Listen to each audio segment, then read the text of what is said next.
Bismillahirrahmanirrahim. Assalamualaikum warahmatullahi wabarakatuh.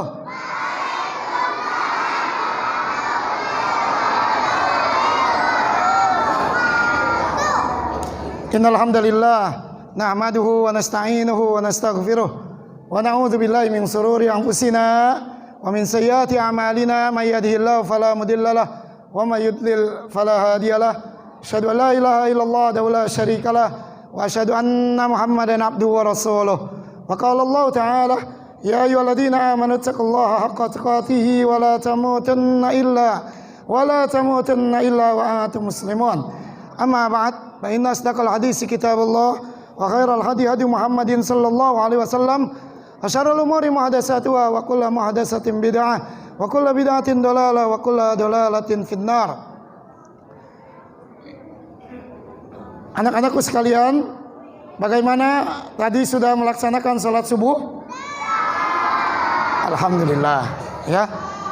Ya, dibiasakan ya, dijaga sholat yang 5 waktu, jangan sampai ditinggal.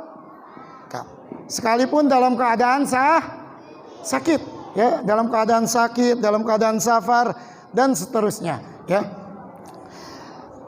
Pada 2 pekan yang lalu pembahasan adalah sekitar tentang perkara tauhid, mengesahkan Allah Jalla wa'ala.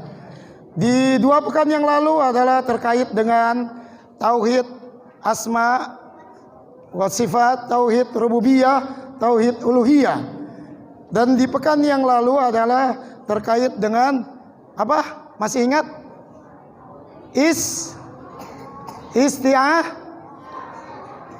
Isti'anah, ya, meminta pertolongan kepada Allah. Mengapa begitu penting masalah tauhid? Karena seorang ulama, ya, yang pernah menulis di satu kitab kecil yang berjudul Ushulus Salasah, ya, yang dikenal dengan Muhammad bin Abdul Wahhab, beliau katakan wa a'zamu ma amarallahu bihi at-tauhid.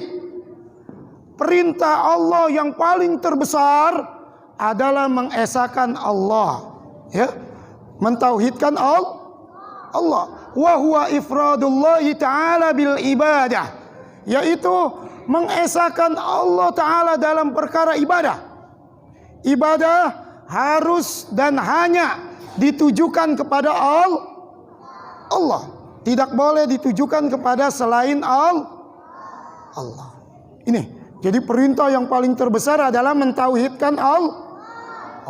Sebaliknya, wa a'zamu ma naha anhu asyirku, ya, larangan yang paling terbesar, ya, larangan yang paling terbesar adalah perbuatan syirik. Apa itu syirik? Wa huwa da'watu ghairihi ma'ahu. Dia beribadah kepada Allah, juga beribadah kepada selain Allah. Apapun bentuknya, baik itu uang, harta, jabatan, patung, berhala, dan lain-lain sebagainya. Sehingga seorang muslim wajib mengetahui, ya, bagaimana cara mengesahkan Allah. Dan seorang muslim wajib menghindari agar tidak melakukan kesyirikan. Ya. Coba Ustadz ingin bertanya sama kalian, ya. Jawab sejujurnya. Kalau ada kotoran, ya, sampah, ya, atau apa saja kotoran, ya, dihinggapi oleh lalat, ya. Taruhlah yang pernah terjadi di kamar mandi akhwat di atas, ada kotoran di situ. Ini juga peringatan, ya, bagi akhwat yang kelasnya di atas. Maaf nih, buang air hanya buang air kecil, bukan buang air besar. Kasihan nanti yang bersihin adalah Pak Yanto, kasihan, dikedukin, ya, kasihan. Nah, adanya kotoran itu membuat yang lain jadi kagak mau buang air kecil, ditahan, ya, ditahan, akhirnya nanti bisa kencing batu, kencing semen, kencing coran, kasihan, ya, iya, kecil. Sehingga jangan buang air besar di toilet yang di atas, ya, khusus kelas 3A dan 4A, ya, karena yang tinggal di sana kan 3A dan 4A, ya, itu khusus buang air kecil, buang air besar silakan di kamar mandi, ya. Nah, kalau kotoran tadi dihinggapi oleh lalat, lalu kemudian lalat itu Ustadz tangkap, Ustadz jual ke kalian, mau tidak? 1.000 rupiah. Ini habis nempel di kotoran, Ustadz tangkap. Set. Ayo siapa yang mau lalat? 1.000, mau kagak? Turunin harga 500. Enggak mau juga. Gratis deh, gratis. Enggak mau juga. Wah, ternyata lalat ini harganya sangat murah, ya. Karena apa? Karena jijik, apalagi lalat hijau. Pernah lihat lalat hijau? Ya, bukan seragam hijau. Kalau seragam hijau kalian ya, ini lalat hijau. Hinggap di kotoran, ditangkap. Nih, dikasih. Mau kagak? Berarti lalat ini sangat murah sekali harganya. Ya, perhatikan. Tetapi perhatikan, yang murah dan mungkin dianggap jijik, dengan sebab ini orang bisa masuk surga dan orang bisa masuk neraka. Dalam sebuah hadis Rasulullah Shallallahu Alaihi Wasallam katakan kepada para sahabat, dakhalal jannah rajulun fi dzubabin, masuk surga seseorang dengan sebab lalat. Wa dakhalan nar rajulun fi dzubabin, dan masuk neraka seseorang gara-gara lalat. Lalat hijau yang begitu membawa kuman, dengan sebab lalat aja bisa masuk surga, bisa masuk neraka. Para sahabat bingung. Wah, para sahabat katakan, qalu kaifa dzalik? Bagaimana bisa begitu ya Rasulullah? Kok cuma gara-gara lalat yang kalau dijual tadi 1.500, bahkan dikasih gratis, orang kagak ada yang mau. Tapi kok gara-gara lalat bisa masuk surga, bisa masuk neraka. Maka Rasulullah Shallallahu Alaihi Wasallam jelaskan kepada para sahabatnya, marra rajulani ala qaumin lahum sanamun. Ada 2 orang, dia lagi jalan-jalan, ya, 2 orang lagi jalan-jalan, ya, marra rajulani, 2 orang lagi jalan-jalan, ala qaumin lahum sanamun, masuk ke perkampungan. Perkampungan itu menyembah berhala. Tahu berhala? Ya, patung lah. Nih misalkan dibuat patung, ya, patung besar. Jadi kaum tersebut ya menyembah patung ini, dan kaum tersebut punya komitmen, punya peraturan, la yajuzuhu ahadun hatta yuqarriba lahu syai'an. Enggak boleh seorang pun lewat ke mana?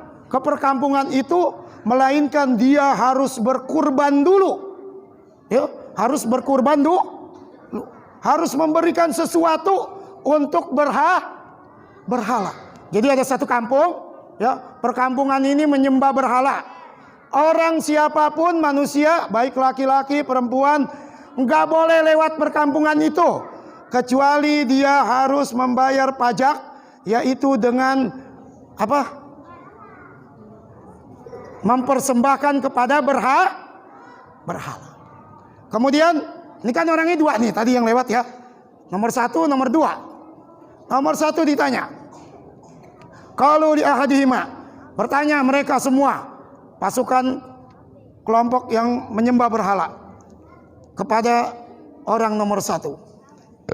Katanya, qarib, ayo, kamu harus ya keluarkan sesuatu, sembelih untuk apa? Berhala. Ya, ayo keluarkan. Dia bilang, ma indi syai'un uqarribu. Aku nggak punya apa-apa. Lewat sini nggak punya apa-apa. Uang nggak punya, makanan habis, minuman habis. Nggak ada apa-apa. Ya, kata yang nomor 1 nggak ada, nggak punya apa-apa nih, sepeser pun nggak punya. Ya, kalau nggak punya nggak bisa lewat sini. Kamu kan mau lewat, mesti berkurban dulu untuk berhala. Nggak punya apa-apa. Maka dikatakan lagi, lahu qarrib walau dzubaban. Udah, kamu mesti, ya, mau tidak mau harus berkurban untuk berhala. Walaupun hanya dengan lalat, ya, walaupun hanya dengan lalat. Akhirnya orang nomor 1 yang tadi, kan ada 2 orang. Ini yang nomor 1 nih. Nomor 1 dia cari lalat, dia tepak, mati lalatnya. Iya, dia sembahkan kepada berhala. Iya, maka fakhallu sabilahu, dia dipersilahkan, silakan jalan. Lalu kemudian dia mati pada kholan nar, Allah masukkan dia ke dalam neraka. Ya. Dimasukkan oleh Allah ke dalam neraka karena dia mempersembahkan hanya sekedar lalat yang tidak berharga kepada siapa? Kepada berhala. Kemudian orang yang kedua, qalu lil akhar, berkata kaum tadi kepada si orang nomor 2, qarrib lahu, ayo berkorban untuk berhala. Tetapi orang kedua ini enggak mau. Ma kuntu li aqraba li ahadin syai'an dunallah. Enggak. Saya enggak mau berkorban sesuatu apapun. Baik itu lalat, kecoa, ya, tikus, macam-macam, enggak. Kecuali saya mau berkorban hanya kepada Allah. Ya. Berkorban, enggak mau. Saya enggak mau berkorban apapun, sepeser pun, kecuali hanya kepada Allah. Pada Rabu unukahu, maka disembeli lehernya. Ya, disembeli. Karena dia kagak mau, enggak bisa lewat kamu. Dah, sini, dipotong. Mati. Tetapi begitu dia mati, pada kholal jannah, Allah masukkan dia ke dalam surga. Masya Allah. Cuma gara-gara lalat. Ini, iya. Hadis ini banyak pelajaran yang dapat kita ambil dari hadis ini. Yang pertama adalah diantaranya pentingnya mempelajari tentang tauhid. Iya, karena orang yang tidak paham tauhid bisa saja dia melakukan kesyirikan. Itu yang pertama, ya. Sehingga kalian beruntung disekolahkan di tempat ini karena kalian diajarkan tauhid, ya, diajarkan akidah yang benar, ya. Sehingga tertanam dalam hati dan pikiran kalian mana yang hak, mana yang batil, mana yang tauhid, mana yang syirik, dan seterusnya. Kemudian yang kedua, hadis ini menjelaskan bahwa begitu besarnya dosa perbuatan syirik. Banyak di dalam Al-Quran, ya, misalkan dalam surah An-Nisa, innallaha la yaghfiru ay yushraka bihi wa yaghfiru ma duna dzalika liman yasha. Sesungguhnya Allah tidak akan mengampuni dosa orang yang melakukan kesyirikan. Dia mati dalam keadaan syirik, maka Allah enggak ampuni dosanya, ya. Tetapi Allah mengampuni dosa-dosa selain syirik dengan kehendak Allah. Kemudian juga Allah Ta'ala firmankan dalam surah yang lain, dalam surah Al-Maidah, ya, innahu may yusyrik billahi faqad harramallahu alaihi al-jannah wa ma'wahu an-nar wa bi'sal masir. Ya, bahwa orang yang melakukan kesyirikan diharamkan masuk ke dalam surga dan tempatnya di neraka, dan itu adalah tempat kembali yang hina, ya. Atau dalam surah yang sering kalian hafalkan, dalam surah Al-Bayyinah, innal ladzina kafaru min ahlil kitabi wal musyrikina fi nari jahannama khalidina fiha ulaika hum syarrul bariyah. Ya, sungguhnya orang-orang kafir, orang-orang dari kalangan ahli kitab, dari kalangan orang-orang yang melakukan kesyirikan, ketika dia mati, maka tempat kembalinya neraka dan dia kekal, dan dia kelompok manusia yang paling jelek. Ya, nah seperti itu. Sehingga begitu pentingnya mempelajari tentang tauhid. Ya, pelajari tauhid sehingga kalian akan menjadi hamba-hamba Allah yang Allah berikan keberkahan. Mungkin ya 10-20 tahun kemudian, ya, kalian sudah tumbuh dewasa besar, dan mudah-mudahan di antara kalian ada yang menjadi para pejabat. Ya, tahu pejabat? Ya, para pembesar negeri ini. Wah, baik itu menjadi presiden, menjadi menteri, menjadi apa saja. Maka kalian ingat ini. Oh, kata Ustadz, katanya tauhid. Berarti saya harus mentauhidkan dulu. Diumumkan kepada masyarakat, saudara-saudara penduduk Indonesia. Wah, saudara-saudara yang mengaku sebagai penduduk negeri Indonesia, Allah Ta'ala berfirman, walau anna ahlal qura amanu wattaqau lafatahna alaihim barakatim minas samai wal ar. Kalau suatu negeri beriman, bertakwa, mentauhidkan Allah, maka Allah akan berikan keberkahan, dihilangkan utang-utang negeri kita. Oleh sebab itu, kita terapkan tauhid di negeri kita. Kita hilangkan, berantas semua kesyirikan. Ya, paham Tom? Iya, tapi nanti ya, insya Allah 10-20 tahun kemudian. Ya, ini tugas-tugas kalian ya. Ustadz berpesan kepada kalian, seandainya kalian nanti Allah Ta'ala angkat derajat kalian menjadi para pejabat, ya, ingat pesan dari Ustadz, ya, maka tegakkan tauhid, ya, dakwakan kepada umat ini. Kalau negeri ini mentauhidkan Allah, maka la fatahna alaihim barakatim minas samai wal ar. Allah berikan keberkahan dari langit dan dari bumi. Negeri kita tidak menjadi negeri yang paling malu, banyak utangnya, ya, banyak utangnya. Kalau di satu negeri orang lahir dibuatkan rumah, satu negeri orang lahir gratis tempat berobat. Satu negeri begitu lahir pendidikan sampai S1, S2, S3 gratis. Di negeri kita begitu brojol lahir punya utang 14 juta. Nauzubillah. Iya, kalau dikalkulasikan dibagi maka kurang lebih 14 juta. Ustadz, kalian semua, kita semua punya hutang 14 juta.